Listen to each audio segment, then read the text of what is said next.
y bienvenidas todas, bienvenidos todos a este seminario, esta jornada sobre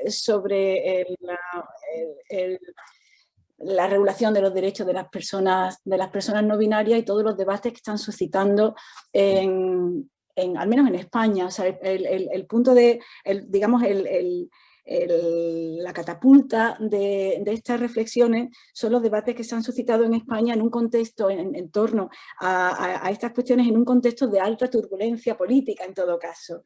Alta turbulencia política que además afecta a cuestiones que son tanto urgentes, muchas de ellas, como casi todas, de mucha relevancia estructural para la estructuración de un Estado democrático. Y en medio de todas estas cuestiones ha surgido el debate en torno a los derechos de las personas trans y de las personas no binarias. Obviamente no es un tema nuevo.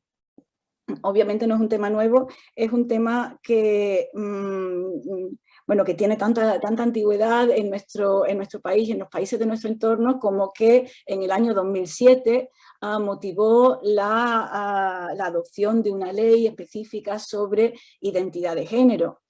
Y en medio de este contexto surge también este proyecto de investigación, ¿no? El proyecto de investigación que es el que está sirviendo de cobertura a esta actividad y otras actividades que estamos desarrollando en torno a este tema. Obviamente es una cuestión que necesita respuesta y que en muchos ordenamientos no la tiene aún. Y este grupo de trabajo, un grupo de trabajo monográficos sobre identidades no binarias, incluidas identidades trans,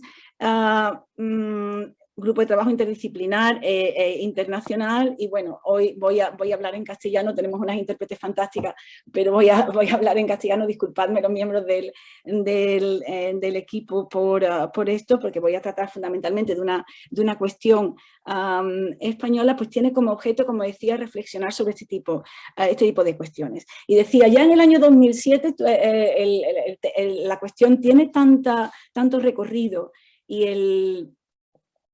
el activismo en torno a esta cuestión tiene tanto recorrido que ya en el año 2007 fue motor, impulsor de una ley de identidad de género. Una ley de identidad de género que recoge la posibilidad de adoptar la identidad de género, transitar la identidad de género sentida, sin necesidad de que la persona se someta a cirugía de reasignación. Lo cual fue en aquel momento una conquista importante. Pero siendo una conquista importante no fue una conquista suficiente. Y no fue una conquista suficiente por varias razones. A pesar de que al no acogerse a la necesidad de la cirugía de reasignación, esta ley se sitúa en la línea de otras jurisdicciones, de otros ordenamientos jurídicos de nuestro entorno, en concreto en el caso alemán, en el Tribunal Constitucional alemán, había declarado ya en el año 2011, bueno, no lo había declarado aún, porque estamos en el año 2011, pero declaró en el año 2011 que supone una vulneración de derechos fundamentales, es decir, el tener que elegir entre tu integridad física y tu identidad de género es una vulneración de derechos fundamentales. A esa línea se va a sumar también la Corte de Apelaciones de Estocolmo en el año 2012, y tenemos una jurisprudencia europea que de manera muy tímida, bueno, de eso nos va a hablar Caroline, y no voy a profundizar en ese tema, solamente mencionar que hay una jurisprudencia europea que de manera muy tímida pues apunta de alguna forma va apuntando de manera muy tímida y muy cautelosa hacia la preservación de la integridad física, es decir, la disociación de la identidad de género, de la necesidad de comprometer la identidad física. Es decir, la ley de 2007 fue un paso adelante importante, que se sitúa en un contexto europeo que acoge este tipo de tendencia. Y sin embargo, no es en absoluto suficiente. Y no es en absoluto suficiente, y en ese tema lleva trabajando el movimiento LGTBI desde entonces por varias razones. Y voy a decir las líneas que a mí me parecen fundamentales, las carencias fundamentales de la ley de 2007, que de alguna manera se están queriendo suplir ahora con las propuestas legislativas que tenemos en España sobre la mesa. Primero, la ley de 2007 impone una limitación de nacionalidad, ¿vale? Solamente las personas de nacionalidad española pueden solamente a ellas se les reconoce este derecho a la identidad de género. Segundo, se impone la mayoría de edad. Sobre ese tema volveré porque ha sido un tema importante que ha sido abordado por el Tribunal Constitucional en España. Tercero, impone el diagnóstico de disforia de género, ¿vale? No medicaliza, patologiza la identidad de género, a pesar de que no se someta a cirugía de reasignación ni exija la esterilización, como sí se exigía y se sigue exigiendo en algunos ordenamientos. Sí exige un diagnóstico de disforia de género. Y fijaos también cómo, a pesar de que no impone la cirugía de reasignación, la legislación de 2007, ojo, que es la que tenemos actualmente vigente en España, impone un tratamiento médico de al menos 2 años para acomodar las características físicas de cada cual a las correspondientes al sexo reclamado. Con lo cual, a pesar de que no se exija cirugía de reasignación, se exige, digamos que hay cierta presión legislativa para que esa cirugía de reasignación tenga lugar, o al menos que exista un tratamiento que, sin ser quirúrgico, tenga ese potencial de reasignación, ¿no? a un modelo, al modelo de identidad de género al que se quiere transitar. Bueno, este es el contexto del que venimos, digo, e insisto, habiendo sido una conquista en el año 2007, una conquista tremendamente insuficiente, y una cuestión que no he mencionado aún, pero que menciono ahora, es que sigue rigiéndose en términos binarios, ¿no? La idea es que solamente hay 2 sexogéneros, que son los 2 sexogéneros normativos, y solo se puede transitar del uno al otro. En todo este contexto legislativo sigue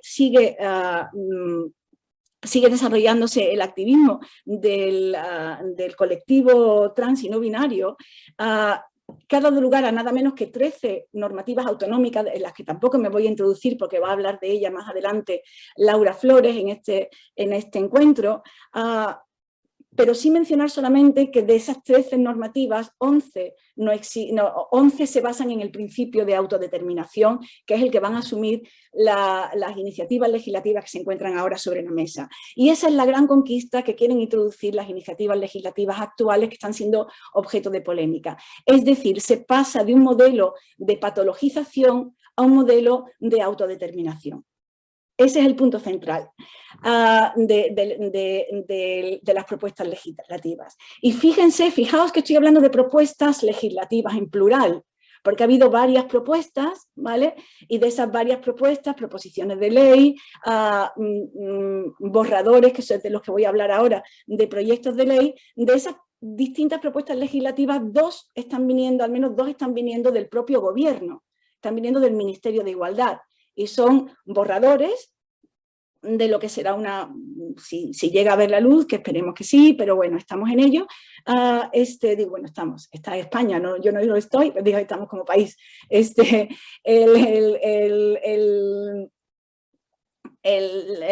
de esas propuestas vienen del Ministerio de Igualdad, del Gobierno de España. Una es un borrador de ley trans y el otro es un borrador de ley LGTBI, ¿vale? Son estos 2 borradores, y sobre todo porque el borrador de ley LGTBI ha pasado muy desapercibido, ha pasado bastante por debajo del radar. El motivo de controversia, y de una controversia muy virulenta, si no fuera porque tenemos tantas cuestiones, como decía al principio, tantas cuestiones políticas que tienen un perfil tanto urgente como estructuralmente importante, pues a veces el protagonismo se lo disputa con otras cuestiones, pero está teniendo un protagonismo realmente, y durante todo el invierno ha estado en primera fila del debate político, sobre todo del debate feminista. Esta, sobre todo la propuesta del borrador de ley trans, es el que está suscitando controversia. Y la controversia gira fundamentalmente en torno a la idea de erigir el principio de autodeterminación en su punto de referencia, ¿vale? No se patologiza ya, al igual que antes, ya antes no se exigía la esterilización, ya antes no se exigía cirugía de reasignación, pero sí una medicalización, sí un diagnóstico de disforia de género y sí una medicalización durante 2 años y la conformación, la constatación, digamos, externa de que había conformidad de apariencia física con el género al que se quiere transitar. Esto desaparece. Esto desaparece de la propuesta de ley trans. Y es esto lo que está suscitando tanta controversia. Y la controversia, bueno, de esto hemos escrito, bueno, Ruth Mestre, que está con nosotros en este encuentro, y yo hemos escrito sobre este tema, bueno, lo hemos de alguna forma analizado juntas. La controversia ha girado en torno a cuestiones que parten de la base de que si eliminamos el elemento de patologización, si eliminamos el elemento de control social, las probabilidades son altas de que se haga un uso torticero y fraudulento de la posibilidad de transitar a otro sexo o género. ¿Vale? Esta es la idea base. Vamos a transitar a otro género para aprovechar nuestra nueva identidad y poder violar con impunidad a mujeres en baños públicos. Vamos a transitar a otro sexo género si somos varones, porque de esa manera podremos librarnos de una posible condena por violencia contra las mujeres, porque en la legislación española la violencia de género está concebida como violencia de los varones hacia las mujeres que son o han sido sus parejas, como si convivencia. Entonces, si cambio de sexo género ya no puedo ser conceptualmente victimario y puedo escapar de esa condena. Vamos a transitar al otro género porque me voy a aprovechar de las medidas de acción afirmativa que se desarrollan en el ordenamiento español para acceder a, qué sé yo, a ayudas públicas, a puestos públicos, a puestos de representación política, etc. Y sobre todo vamos el hecho de que no esté medicalizado el tránsito, el hecho de que no esté patologizado y medicalizado, va a suponer un borrado. Las mujeres cis vamos a desaparecer, ¿vale? del mapa político. A mí me parece que ninguna de estas objeciones a la ley, de estos puntos polémicos de la ley, es capaz de soportar un mínimo análisis, ni crítico, ni un mínimo análisis a seca, porque además no vienen respaldados por datos. No tenemos datos de mujeres que hayan sido violadas por mujeres cis, que hayan sido violadas por mujeres trans. No tenemos datos de que mujeres trans estén haciendo acopio de medidas de acción afirmativa, ni de que haya supuestos, a día de hoy en España no los conozco yo al menos, supuestos de hombres que hayan transitado para librarse de una condena penal por violencia de género. Más allá de que todas estas objeciones no están sustentadas por datos, a mí me parece que hay dos cuestiones teóricas, estructurales, básicas, cruciales, que no se están teniendo en cuenta. ¿Vale? Primero, no podemos descartar sin duda que se puede hacer un uso fraudulento de una ley de esta como de cualquier otra.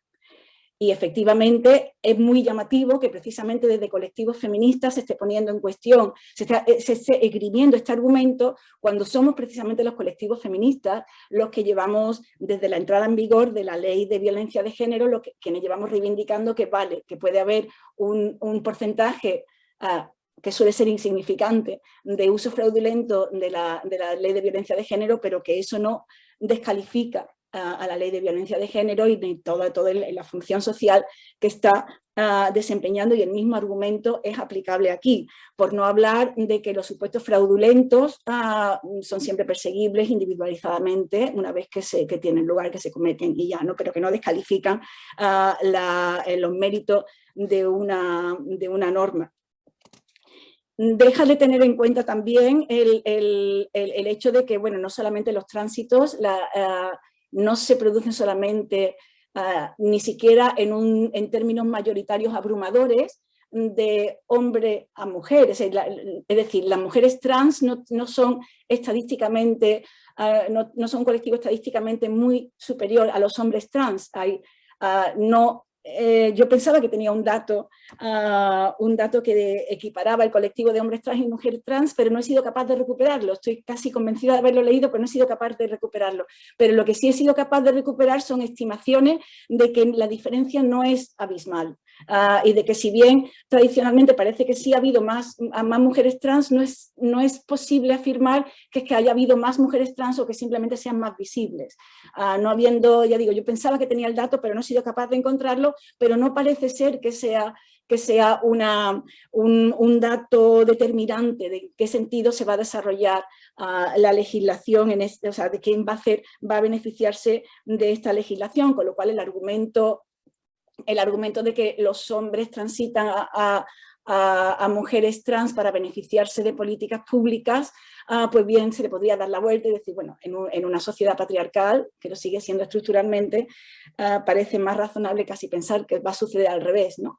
Que las mujeres pues a lo mejor quieren transitar a hombres trans para gozar de todos los beneficios, todos los privilegios que conlleva ser un varón en nuestras sociedades. Si no fuera por el hecho de que eso no suele suceder, es decir, el tránsito a una identidad de género sentida es un tránsito que no es inocuo en términos, en general, en términos físicos, emocionales, de coste económico, coste social, es decir, no podemos presumir que se produce de forma frívola, sino que suele ser una decisión bien meditada y que requiere una convicción profunda, ¿no? También trae esto reminiscencia de cómo estamos acostumbradas en el feminismo a rebatir los argumentos que nos acusan de frívolas a las mujeres que queremos abortar. Es decir, son decisiones vitales que suelen tener un coste físico y emocional elevado y económico elevado y en la que nadie, ningún ser humano, mujer, varón, se embarca o persona intersex se embarca de manera frívola. ¿Vale? Pero sobre todo a mí lo que me parece más llamativo, sobre lo que quiero incidir es la crítica al principio de autodeterminación, que es lo bueno. Estaréis aburridos y aburridas y aburridas de escucharme hablar de este tema, porque me hiere especialmente, ¿no? Como ciudadana democrática, el que el principio de autodeterminación se ponga en cuestión cuando las personas toman decisiones que por alguna razón no nos convencen. Es decir, si abrazamos el principio democrático, no podemos sino abrazar el principio de autonormación, de autonormatividad, que no es sino el principio de autodeterminación.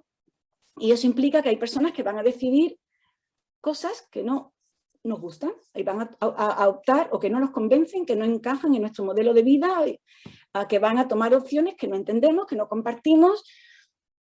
Pero es que esa es la democracia y esa es la autodeterminación. Y me parece especialmente preocupante que ese sea el punto de crítica a las iniciativas legislativas que está habiendo en España en torno a esta cuestión. Y me parece especialmente preocupante que vengan de sectores feministas que históricamente llevamos 2 siglos y medio luchando precisamente porque a las mujeres cis o trans se nos reconozca nuestro derecho a autodeterminarnos. El borrador de ley trans introduce este principio, porque esta es la crítica general, después hay una crítica, digamos, que va más en detalle. Y las críticas se han ido dirigiendo a muchos de estos detalles en los cuales se traduce el principio de autodeterminación. Primero, como contraste con la legislación del 2007, el borrador de ley trans sobre la mesa política universaliza el derecho a la identidad de género. Ya no es un derecho solamente de las personas con ciudadanía española, con nacionalidad española, debería decir más bien, sino que es un derecho universal. Y se pone en cuestión, parece ser, porque bueno, genera problemas de reconocimiento, o sea, discordancias entre la que puede ser la identidad de género de una persona en su país de origen y la identidad de género que le ha sido reconocida en el marco español con base en esa futura, esperemos, ley de derecho del colectivo transexual o de identidad de género, ya veremos, puede haber discordancias en la medida en que en el ordenamiento español se le haya reconocido su identidad de género sentida y ésta no tenga reconocimiento en su país de origen. Me parece que, viniendo de nuevo de un Estado democrático, el plantear que eso pueda ser un problema me parece en sí mismo problemático. Ya lo mencionábamos en nuestro encuentro de diciembre, ¿no? El punto de referencia que supone la sentencia del Tribunal Europeo de Justicia en el caso Coman. Es decir, es la identidad de género, no la identidad de género, tu estatuto personal que ha sido reconocido con base en el principio de autodeterminación, el que tiene que tener prevalencia frente a otros estados, y en el marco de la Unión Europea eso se une con el derecho a la libre circulación ciudadana, que según lo que se extrae del caso Coman va imbuida de la identidad de tu estatuto personal, sea tu estatuto matrimonial, sea tu estado civil, matrimonial. Pues la sentencia del caso Coman iba sobre el reconocimiento del matrimonio del mismo sexo en estados de la Unión Europea que no lo reconocen, que no lo tienen regulado. Entonces me llama la atención que en un Estado democrático basado en el reconocimiento de derechos fundamentales hagamos depender derechos fundamentales de que en otro Estado se reconozcan o no. Con independencia de lo que suceda en otros estados, nuestro Estado constitucional democrático tiene que funcionar con coherencia propia. Y esa coherencia propia se basa en el principio de autodeterminación, porque no puede basarse en ningún otro, en el principio de autonomía. Es la clave de bóveda del principio democrático. Con lo cual, a mí me parece que no hay, desde la perspectiva de la coherencia de nuestro sistema democrático, no puede haber ninguna objeción. Como me parece, y esto es una reflexión transversal a todo lo que voy a los comentarios que voy a hacer de estas propuestas legislativas. Me parece que todas ellas participan de una lectura o son fruto de una lectura sistemática, coherente de nuestro marco constitucional. Me parece que eso se aplica a la universalidad del derecho, eso se aplica a la flexibilidad que introduce este borrador respecto de la edad, mientras que la ley de 2007 imponía la mayoría de edad para el ejercicio del derecho a la identidad de género. Esa se flexibiliza, digamos, se reconoce de manera no problemática a partir de los 16 años y por debajo digamos que el borrador parte de que allí donde hay complicidad entre la persona menor y sus tutoras legales, no debe haber problema, o sea, no hay problema. Los problemas surgen donde hay discordancia entre la persona menor y sus tutores o tutoras legales, ¿vale? Y en esos casos, pues, son casos conflictivos que tienen que ser resueltos judicialmente, con además una salvedad, que es que la ley parte de la base de que allí donde hay ese conflicto nos podemos encontrar en un supuesto en los que el Estado tiene que velar, o nos encontramos en un supuesto en el que el Estado tiene que velar por el interés superior de la persona menor. Es decir, nos encontramos en un supuesto en el que puede estar en peligro el libre desarrollo de la personalidad de la persona menor, puede ser necesario que el Estado intervenga para proteger el interés superior de la persona menor. Es decir, no estamos diciendo nada novedoso. Estamos diciendo que la edad para tomar decisiones son los 16 años. Ojo, que es la edad más generalizada en el ordenamiento español para tomar decisiones vitales, salvo para votar y para algunos tratamientos médicos muy excepcionales, tipo cirugía experimental, o sea, test clínicos, salvo para cuestiones muy puntuales, la edad para tomar decisiones vitales son los 16 años y esa es la que se acoge este borrador. Y por debajo tenemos que estar la capacidad de la persona menor de manifestar su voluntad, aunque su decisión no sea definitiva, pero allí donde hay complicidad, donde hay unanimidad, donde hay consenso con sus tutores, pues no hay problema. Donde hay disenso con sus tutores, pues habrá que estar a lo que decida un órgano judicial, es decir, como sucede en el resto del ordenamiento. A mayor abundamiento tenemos una sentencia del Tribunal Constitucional, ¿vale? del año 19, la sentencia 99 del año 19, que obliga específicamente a esto. Desde que allí donde hay personas menores que tengan un suficiente nivel de madurez y una situación estable de transexualidad, porque el caso era de un menor transexual, un menor trans, estas personas no pueden verse privadas de su capacidad de decidir. Con lo cual, jurídicamente, aquí de nuevo este borrador está impecablemente haciendo una traducción a este caso, una traslación a este caso de los principios que rigen en el resto del ordenamiento. Despatologización, que es el otro elemento que introduce. Bueno, aquí nos encontramos de nuevo, nos encontramos de frente con la idea, con el cuestionamiento del principio de autodeterminación como principio pilar básico de nuestro Estado democrático. Y yo entiendo que si ponemos en cuestión ese principio, en este contexto, lo estamos poniendo en cuestión en todos los contextos. No podemos someter las decisiones vitales de ciertos colectivos a control social o control médico y no someterlos en otros, porque en unos sí y en otros no. Es decir, porque la decisión de ciertas personas, las decisiones vitales de ciertas personas van a ser problemáticas en algunos aspectos y en otros aspectos pues las vamos a dar por válidas. Tiene quizás eso que ver con el hecho de que algunas decisiones son más armónicas con el sentir general de la mayoría social, con lo cual estamos sometiendo el derecho a la autodeterminación al control social mayoritario, con lo cual estamos eliminando el pilar liberal de nuestros estados y quedándonos solamente con el pilar colectivo democrático de tomas de decisiones colectivas que eliminen la autonomía individual. Si lo aceptamos aquí, estamos introduciéndonos en un terreno que pone en cuestión las premisas de nuestro Estado democrático, que tiene esos dos pilares, un pilar de autonomía pública y un pilar de autonomía privada, allí donde las decisiones que tomemos obviamente no supongan un atentado para la autonomía de las demás personas. Y realmente en todo este debate hay algo que también, digo, me parece especialmente que hiriente y como ciudadana democrática y como feminista y peligroso el debate que cuestiona nuestra capacidad de autodeterminación o la capacidad de autodeterminación de ciertas personas que utilizan esa capacidad para tomar decisiones que no nos gustan. ¿Vale? Decisiones que no encajan en nuestro modelo de vida. Pero es que todo eso además está trayendo consigo el peligro de que hay cuestiones que en la ley no se abordan o no se abordan lo suficientemente bien y que están pasando por debajo del radar. Y la gran cuestión que a mí me parece que no se aborda bien es la situación de las personas no binarias.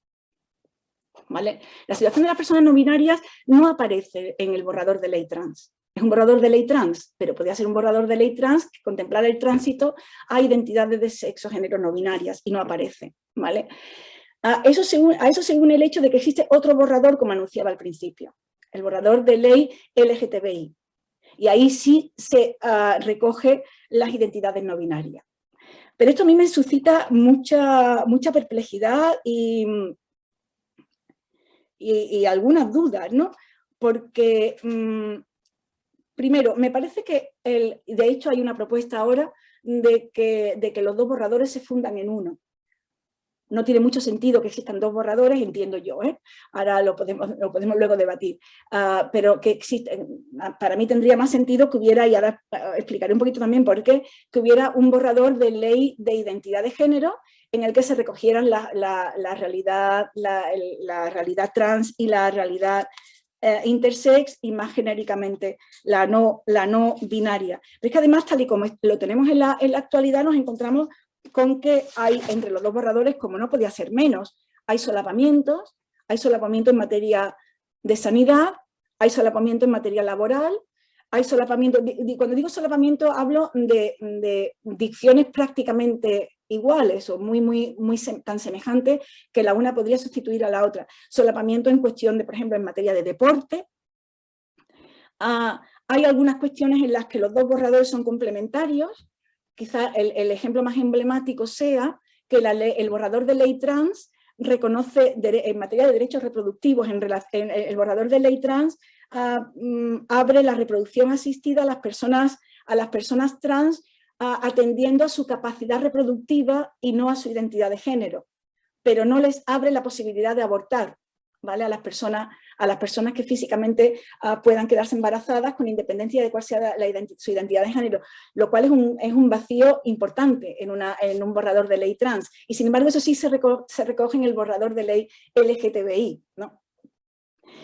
Y tenemos otros sectores en los que son complementarios, por ejemplo, en el ámbito educativo, el borrador de ley trans se centra sobre todo en la lucha contra la transfobia, mientras el borrador de ley LGTBI, pues en el reconocimiento de la diversidad sexual, de género y familiar, tiene una formulación más amplia. En el ámbito penitenciario tampoco son idénticos, hay cuestiones en las que podrían ser complementarias y no se entiende porque esa complementariedad no está unida en un mismo documento. Es interesante también en el ámbito de las Fuerzas Armadas, ¿no? Donde el borrador de ley trans habla de formación y sensibilización de las Fuerzas Armadas, mientras que el borrador de ley LGTBI habla de derecho a la igualdad y a la no discriminación, y además a la eliminación de cierta condición biológica intersex como un impedimento, que lo es en la actualidad, para acceder a las Fuerzas Armadas. Son cuestiones que son efectivamente complementarias y que deberían, entiendo yo, unirse en un solo documento, como parece que se está proponiendo ahora que así sea. En general, el borrador de ley LGTBI, que insisto, no ha sido tan polémico, no ha sido tan conocido, es más genérico, habla más de igualdad y no discriminación, sin entrar tanto en cuestiones concretas que afecten al colectivo trans, y sí tiene algunas cuestiones relativas al colectivo intersexual, al colectivo intersex, y en mi opinión este es un colectivo que no aparece bien contemplado ni en el borrador de ley trans ni en el borrador de ley LGTBI, en ninguno de los dos, ¿vale? El colectivo intersex y no binario en general no aparece bien contemplado en ninguno de los dos borradores, ¿no? En el caso del borrador de ley trans, se hace referencia a la posibilidad de que en los documentos identificativos no se mencione la identidad de género. Pero hablar de documentos identificativos, es decir, esa especie de género neutro o de no identificación, como existe en Alemania y en otros ordenamientos, ¿vale? Pero eso no es algo que afecte al registro civil, afecta solo a los documentos identificativos, es decir, a tu carnet de identidad o tu carnet de conducir, en su caso a la tarjeta sanitaria, es decir, al pasaporte, imagino. Habla de documentos identificativos, pero no del registro civil, con lo cual eso es una cuestión, digamos, que tiene mucho de cosmético. No se identifica el no binarismo como una identidad de género, sino es simplemente la posibilidad de no expresar una identidad que se presume binaria, porque el registro civil solamente admite las identidades binarias. Todo eso al margen de que, bueno, siguiendo la estela del Tribunal Constitucional alemán, el identificar tu identidad de género en términos negativos como una no identidad, bueno, en Alemania ha sido declarada inconstitucional, ¿no? Una identidad no binaria tiene que tener su propia entidad, al menos, ya digo, según el razonamiento del Tribunal Constitucional alemán, que a mí me parece perfectamente trasladable al caso español. Pero eso es lo único que contempla la ley, el borrador de ley trans, la posibilidad de que en los documentos identificativos una persona no exprese una identidad de género que sí aparece expresada en el registro civil como binaria, porque no se da ninguna otra opción. Y lo que añade el borrador de ley LGTBI, lo único que añade es que en el caso de los bebés que nacen con signos mixtos intersex, los padres y madres se lo pueden pensar durante un año. Existe un año de moratoria para decidir cuál es su identidad. Y solamente lo pueden ese un año solo, solamente pueden hacer uso de ese año de moratoria si existe acuerdo entre madres, padres, padres, es decir, entre progenitores en general, ¿vale? Solamente si existe acuerdo. No sabemos qué pasa si no hay acuerdo. El borrador no dice nada, no sabemos si tendrá que decidir el Poder Judicial, no sabemos qué pasa, solo sabemos que si sí existe acuerdo, lo máximo que recoge ese borrador es que durante un año se suspenda la asignación binaria del bebé intersex. Nada más. Con lo cual, la realidad intersex y no binaria es la gran olvidada de estos borradores de reforma de nuestra legislación en materia de identidad de género. Y a mí me parece realmente muy tremendo que estemos enzarzados y enzarzadas y enzarzades, sobre todo desde el feminismo, en cuestiones que no son sino una aplicación coherente de un marco constitucional democrático a una realidad minoritaria, que habrá personas a las que les guste poco, pero que es una realidad que está ahí y que convive con nosotros, y ya es que no necesitaría ni más razonamiento. Es decir, no podemos elegir en qué contexto aplicamos los principios democráticos, nuestro Estado constitucional democrático, y en qué otros no, o los aplicamos o no los tenemos, ¿vale? Que por estar enzarzados en este tipo de debates, estamos desconociendo el hecho, estamos ignorando que las propuestas más innovadoras de actualización de nuestra legislación en materia de identidad de género está ignorando la realidad no binaria, las realidades no binarias. Tienen un papel muy marginal, hasta el punto de que, bueno, si esto, aunque sea un borrador unido, si no se replantea la aproximación a las identidades no binarias, por supuesto no se contempla el tránsito no binario. Esto no se contempla. Ni del no binarismo. No, de entrada no, porque no existe, pero de una identidad binaria a una no binaria no se contempla. Si no abordamos esta cuestión, nuestra legislación de identidad de género, como digo algunas veces, nacerá obsoleta. Estará obsoleta antes incluso de que haya nacido. Eso por no olvidar el hecho de que estamos también olvidando, estamos también dejando de lado el debate en torno a qué datos tienen que estar en qué documentos identificativos. No podemos dar por sentado que nuestra identidad de sexo-género tiene que estar en nuestros documentos identificativos, sí, porque sí y ya. Es decir, eso como una intromisión en la intimidad y en nuestro derecho a la protección de datos, eso habrá que justificarlo documento por documento. Y a día de hoy no está justificado.